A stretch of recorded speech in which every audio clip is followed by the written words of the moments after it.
வைத்தீஸ்வராவில் வேலை பார்த்தோங்க சார். உதவியாளருக்கு அப்புறமேட்டு எனக்கு கை கால் நடுக்கு எடுத்துக்கிச்சு. எனக்கு தூரமே மாற்றினாங்க, போக முடியல. அதனால நான் பஸ் ஏறி 3 பஸ் மாதிரி போக முடியாது அப்படின்ட்டு நானே இருந்துக்கிட்டேங்க சார். அவ்வளவுதான் எனக்கு முடிவு.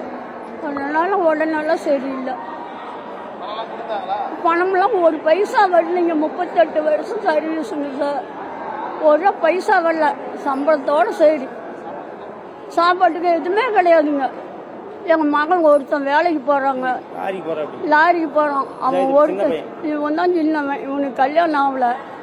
இவன் தான் எனக்கு பாதுகாப்பு பண்ணிக்கிட்டு இருக்கிறான். அவனுக்கு ஒரு பையன் 8 வருஷம். அவன் பள்ளிக்கூடத்தில் தான் என்னை போல விட்டுட்டு வந்திருக்கிறான். 2 பேரும் தான் என்னை பாதுகாப்பு பண்ணிக்கிறோம். பெரிய மகன் தான் கவனிக்கிறோம். பணத்துக்கோசரம் நான் வந்தேங்க சார். எல்லாம் எழுதி கொடுத்துட்டு போகலான்ட்டு.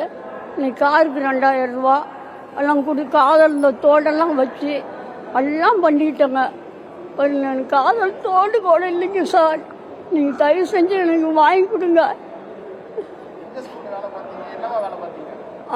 உதவியாளராக பார்த்தோங்க. சத்துணவில் 10 வருஷம் ஆயிடுச்சு. நானும் 3 தடம் கார் எடுத்துக்கிட்டு ஆஃபீஸுக்கு போனேன். கவனிச்சிக்கலாம்யான்னாங்க. ஒன்றும் கவனிக்கல.